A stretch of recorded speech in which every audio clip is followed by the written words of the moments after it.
வணக்கம். இன்றைக்கி நம்ம பார்க்க போகிற சமையல் ஒரு அருமையான பீர்க்கங்காய் கூட்டு எப்படி செய்யலாங்கிறத பார்க்கலாம். நெய்யில் தாளித்து கூட்டியிருக்கிறதுனால நல்ல கம்மன்னு சூப்பராக இருக்குது. ஒரு பொங்கல் தாளித்தா எப்படி இருக்குமோ அந்த மாதிரி இருக்குது. நல்ல டேஸ்ட்டாக இருக்கும். வாங்க இந்த பீர்க்கங்காய் கூட்டு எப்படி செய்யலாங்கிறத பார்க்கலாம். இப்போ ஒரு குக்கர் எடுத்துக்கலாம். இதில் பார்த்தீங்கன்னா பாசிப்பருப்பு கழுவிட்டு சேர்த்துருக்கேன். பாசிப்பருப்பு பார்த்திங்கன்னா நல்லா கொஞ்சம் ஒரு கைப்பிடி அளவுக்கு, அதே மாதிரி ஒரு 2 டேபிள் ஸ்பூன் கடலைப்பருப்பு எடுத்துருக்கேன். இது எல்லாத்தையுமே கழுவிட்டு குக்கரில் சேர்த்துருக்கேன். இப்போ தேவையான அளவுக்கு தண்ணி சேர்த்துக்கலாம். இப்போ நான் எல்லாத்தையுமே குக்கரில் தான் வைக்க போகிறேன். நல்லா கலந்து விட்டுடலாம். நான் எடுத்துக்கிறது பார்த்திங்கன்னா மீடியம் சைஸாக ஒரு பீர்க்கங்காய் தான் எடுத்திருக்கேன். மீடியம் சைஸாக ஒரு சின்ன பீர்க்கங்காய், நல்லா பிஞ்சு பீர்க்கங்காயாக எடுத்துக்கோங்க. இந்த தோலெல்லாம் எடுத்துகிட்டு கட் பண்ணி இந்த சைஸுக்கு கட் பண்ணி வச்சுக்கோங்க. ஏன்னா இது சீக்கிரமாகவே வெந்துடும். ரொம்ப பொடியாக கட் பண்ணோம்னா கரைஞ்சி போயிடும். அதனால் இந்த சைஸுக்கு கட் பண்ணிங்கன்னா உங்களுக்கு வதங்கி வரையில் கரெக்டாக இருக்கும். அதே மாதிரி இந்த தோல் பார்த்திங்கன்னா நான் வேஸ்ட் பண்ணலை, தனியாக எடுத்து வச்சுருக்கேன். நைட்டுக்கு சட்னிக்கு வச்சுக்கலாம் அப்படின்னு சொல்லிட்டு. இதுலேயுமே சத்துக்கள் நிறையா இருக்குது, நல்லாயிருக்கும். அதனால் கழுவிட்டு தண்ணியை வடிய விட்டு வச்சுருக்கேன். நைட்டுக்கு இதில் தான் சட்னி பண்ணணும். இப்போ இதில் ஒரு 3 பச்சை மிளகாயை சேர்த்துக்கலாம் காரத்துக்கு. அதே மாதிரி ஒரு கைப்பிடி பெரிய வெங்காயம் அல்லது சின்ன வெங்காயம் சேர்த்துக்கோங்க. நான் பெரிய வெங்காயம் கட் பண்ணி வச்சுருக்கேன். அதே மாதிரி தக்காளி பார்த்திங்கன்னா கொஞ்சமாக ஒரு மீடியம் சைஸ் தக்காளியில் பாதி தான் எடுத்துருக்கேன். நல்லா பொடியாக கட் பண்ணியிருக்கேன். லைட்டாக புளிப்பு டேஸ்ட்டுக்காக தான், ரொம்பலாம் சேர்க்கக்கூடாது. நல்லா கலந்து விட்டுடலாம். இப்போ இதில் மஞ்சத்தூள் கொஞ்சமாக சேர்த்துக்கலாம். உப்பு ஒரு 1/2 டீஸ்பூன் போல், கல்லுப்பு சேர்த்துருக்கேன். இது பார்த்திங்கன்னா வீட்டில் வச்சுருக்கிற சாம்பார் தூள் இல்லை குழம்பு தூள் எதுனாலும் கொஞ்சமாக சேர்த்துக்கோங்க. சேர்த்திங்கன்னா டேஸ்ட் நல்லாயிருக்கும். இது இல்லாமையும் நீங்கள் வச்சுக்கலாம், ஒன்றும் பிரச்சனை இல்லை. ஏன்னா திருப்பி நம்ம தேங்காய், சீரகம், பச்சை மிளகா இது 3 நம்ம அரைச்சி ஊற்ற போகிறோம். கூட்டுக்கு எப்பயுமே மஞ்சள் சீரகம் தான் போடணும். நம்ம இது போட்டோம்னா கொஞ்சம் டேஸ்ட் கொடுக்கும். அப்படி இல்லைன்னா உங்களுக்கு வெறும் தனியாத்தூள், சீரகம், மஞ்சள் தூள் 3 மட்டுமே நீங்கள் சேர்த்துக்கலாம். இதை மூடி வச்சிடலாம். இப்போ க்ளோஸ் பண்ணிவிட்டு ஒரு விசில் விட்டால் போதும். ஏன்னா எல்லாமே நமக்கு குழஞ்சிடக்கூடாது. பாசிப்பருப்புமே குழையக்கூடாது. அப்படியே மலர்ந்தாப்பில் இருக்கணும். அதே மாதிரி பீர்க்கங்காயுமே சீக்கிரம் வெந்துடும். அதனால் ஒரு விசில் வச்சிங்கன்னா போதும். ஒரு விசில் வச்சுட்டு ஸ்டீம் போனதுக்கப்புறம் பார்க்கலாம். இப்போ கூட்டு எப்படி இருக்குன்னு பார்க்கலாம்.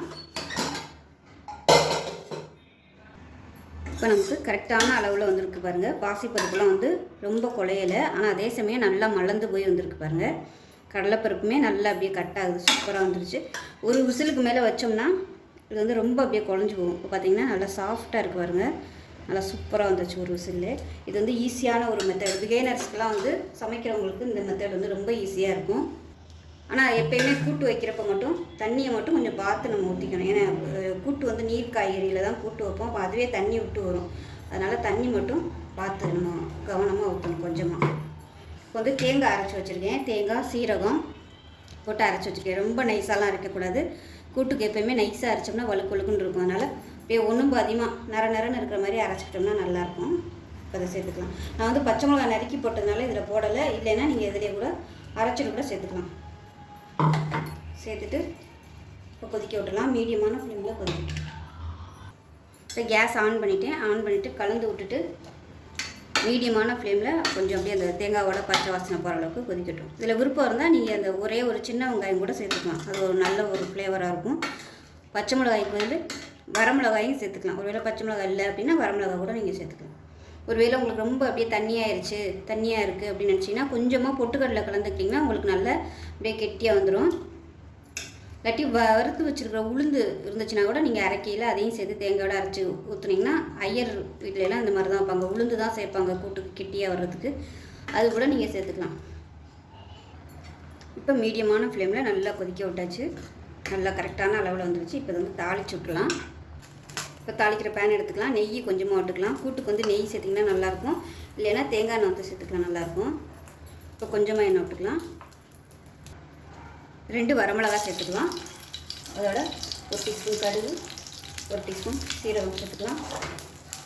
கொஞ்சமாக கருவேப்பிலை சேர்த்துக்கலாம். நான் அதில் வெங்காயம் சேர்க்கலை. விருப்பம் இருந்தால் நீங்கள் வெங்காயம் சேர்த்துக்கலாம். தாளிப்பு அப்படியே இதில் போட்டுக்கலாம்.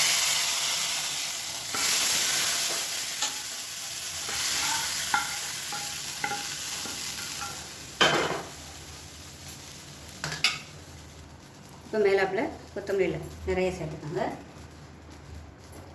அவ்வளோதான், அருமையான பீர்க்கங்காய் கூட்டு ரெடி ஆயிடுச்சு.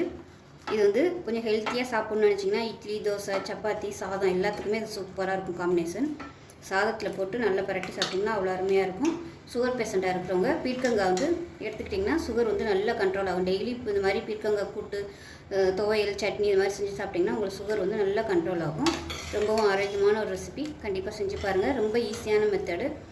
குக்கரில் சொல்லி காமிச்சிருக்கேன். கடாயில் பண்ணுறத விட இந்த மாதிரி பண்ணுறது நல்ல டேஸ்ட்டாகவும் இருக்கும். சீக்கிரமாகவும் உங்களுக்கு வந்து ரெடி ஆகிடும்.